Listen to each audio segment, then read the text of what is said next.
This time on EV Experience Canada.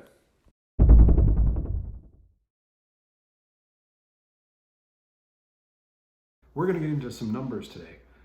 We're early into the EV experience. We've got the Audi e-tron we've had for a couple of days. There were some assumptions I made as I was going into getting that vehicle. I'm going to talk a little bit about those and show you some of the things that I assumed was going to happen. I'm also going to take you through the first couple days of the real experience and what actually happened. So I've learned some things already and I want to share those with you. With this episode being more focused on data and detail, I'm going to start with a little bit of information on performance. I thought it would be interesting to compare a few vehicles that I've had in my life lately, starting with the 2017 911 that I've just now traded on the e-tron. If you take a look at the horsepower, the curb weight in pounds, that gives us a power to weight ratio of 0.128. With the torque at 368, the 0 to 100 time is 3.8 seconds. By comparison, the 2022 Audi e-tron is quite a heavy car at 5,765 pounds. Although it's got some pretty good horsepower and strong torque, the power to weight ratio is still fairly low, and although not too bad, 5.7 seconds to 100 kilometers per hour.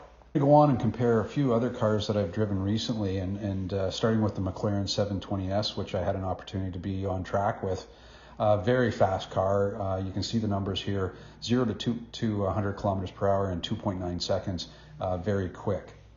A few years ago, actually, I drove the Ariel Atom 2 on track. Again, very quick car, and it's mostly because even though the horsepower is not that high, the car doesn't weigh a lot. So that 0 to 100 4.2 seconds, pretty spry. The 2020 Porsche Taycan Turbo S that I drove when they first came out, completely different story. High horsepower, high torque, but a lot of weight as well, almost as heavy as the e-tron, but the quickest out of the bunch on this list.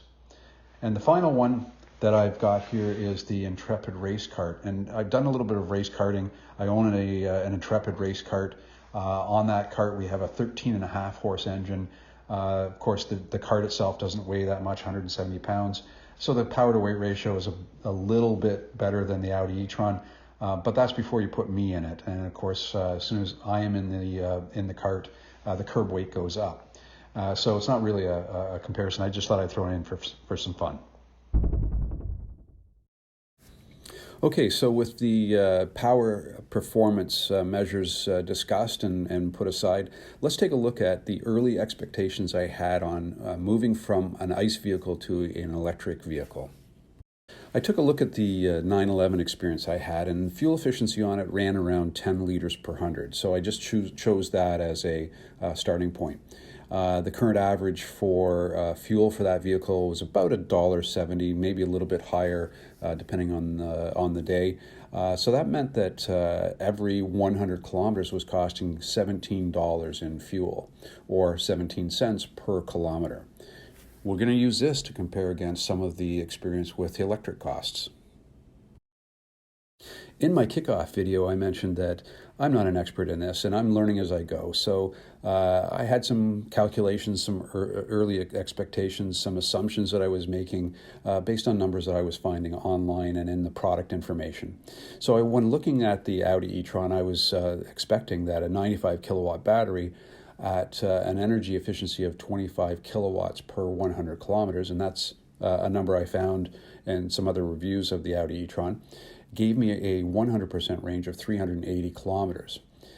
Considering an 80% range, and I picked 80% because that's from a battery conditioning standpoint what they recommend you charge on a daily basis that would give me only 304 kilometers sort of on a daily driving basis.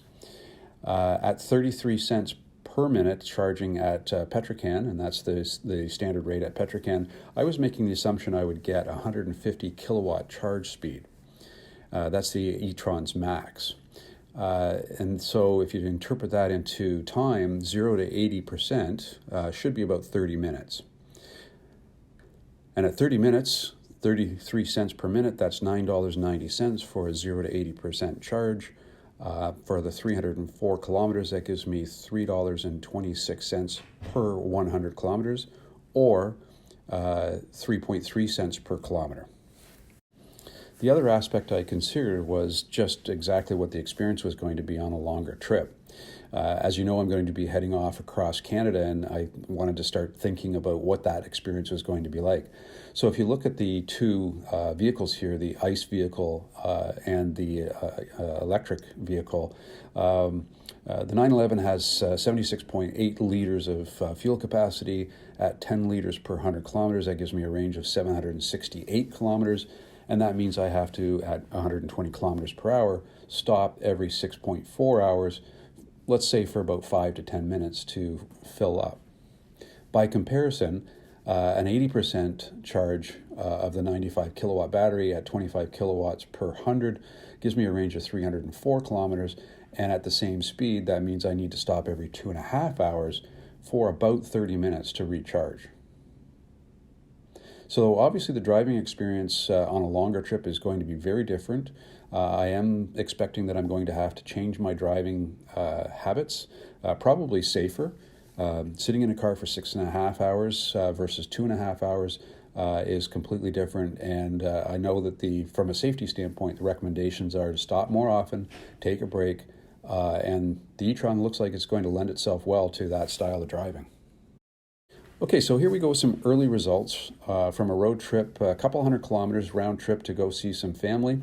I've marked in red here anything that actually was a little bit different than my expectations. And the first thing to notice is 28 kilowatts per 100 kilometers. So the energy efficiency was a little bit lower than my expectation of 25 kilowatts, meaning that the 100% range drops to 339 kilometers, and the 80% range drops to 271. The charging experience in this particular trip was a little bit concerning. First thing is I plugged into an Electrify Canada charger, and I went there specifically because with Audi, we are able to charge for free in blocks of 30 minutes. And that deal runs for a couple years. So we've got some free charging from Electrify Canada. And so, of course, we're focused on using Electrify Canada chargers. Now, I've marked here that 57 cents per minute is the cost of charging, and that's if you were paying street price. So I didn't pay this, but the charge would be 57 cents per minute on the fast charger. The charging session started out strong. We built right up to about 143 kilowatts and locked the car up and actually went over to sit and have a coffee and wait for the charging to complete. I watched the app, and partway through, all of a sudden something happened. It dropped to 38 kilowatts, and that's about where it ran for the rest of the charge. Now, technically, I could have gone over, unplugged, and tried a different charger, but I wanted to watch the experience. So something went wrong there, and I still don't really know what that is, but charging slowed to 38 kilowatts, and a 0 to 80 charge would be about 2 hours at that pace. So if I calculate that out, 2 hours at 57 cents per minute would be $68.40 for an 80% charge. That's $25.24 per 100 kilometers, or 25 cents a kilometer. So not nearly even as good as the cost of ICE. So with that experience at Electrify Canada in hand, and I was scratching my head all the way home, we did go home and plug into our own charger in the garage. And of course, that's connected to the local utility. What you see here is the experience of that charge. So same efficiency, same 28 kilowatts per 100 kilometers, same range at 100% at 80%, but the difference is obviously in the charging cost and rate. So the per kilowatt hour charging at the local utility where we are, off hours, so this is the most cost-effective time overnight, is 8.2 cents per kilowatt hour. And that charges at 8.4 kilowatts is the pace that I was getting from that charger. So a 0 to 80 charge would be about 9 hours at that rate. And if you calculate the 9 hours at 8.2 cents, we're really talking about a $6.23 charge for 0 to 80%. So by comparison, that's $2.30 per 100 kilometers, or 2.3 cents per kilometer. So definitely much more efficient than the ICE vehicle, and definitely a much better charging experience from a cost standpoint than the Electrify Canada experience. So with those early experiences in hand, I thought I'd sit down and take a look at what this cross-Canada trip is going to look like from a cost standpoint. I made a couple of assumptions. First of all, well, not really an assumption, it's about 4,000 kilometers one way for this trip. I'm assuming that I'm going to be paying 100% of the energy. So although there are some free options out there, and I probably will have some free charging, I'm going to make the assumption that I'm paying for all of the energy. Based on the early expectations at Petro-Can of 3.3 cents per kilometer, that takes us to $132 for the one-way trip from Ontario out to British Columbia. If I look at the Electrify Canada experience at 25 cents per kilometer, which again, I'm going to comment that that is an aberration, and we're going to have to figure that one out, the cost of the trip would be $1,000, significantly higher. And if I look at the experience of home charging at 2.3 cents per kilometers, the trip would cost me $92 one way. By comparison, if I look at my ICE vehicle at 17 cents per kilometer for fuel, that would be a cost of $680. So you can see a big differential in the energy cost between electric and gas. And within electric, it's really going to come down to what the charging experience is. This early experience has taught me a few things already. Number one, driving less aggressively will absolutely increase energy efficiency and reduce the kilowatt per 100 kilometer burn rate. So that 25 kilowatt per 100 that I was expecting will improve if I drive less aggressively. It will be less efficient if I actually drive more aggressively. Makes sense. It's just like your ICE vehicle. The more aggressive you drive, the less energy efficient you are. Because the e-tron, like many other vehicles, will slow its charging at the top 20% of the battery, it makes sense that charging to 80% whenever possible will actually reduce your stop times. It's very quick to 80%, and then it drops off very quickly. So by charging only to the 20%, the wait time while you're waiting to finish the charging will actually reduce. My experience with the Electrify Canada charger, and again, I'm going to say I've got to figure that one out. Something obviously was wrong with that charge, but it does make me think that finding trustworthy charging networks and making sure that the car is prepared for that charge is going to be important on the road trip. I need to be sure that I'm not going to spend 2 hours trying to get to 80%. So that's going to be a big part of the experience of driving across Canada. Finally, charging slowly overnight is actually pretty good. First of all, it's better for the battery condition. The slower the charge, the more the battery can just accept that without generating a lot of heat. And because we're charging overnight, typically when maybe sleeping or doing other things, then it's going to reduce the wait time on trips.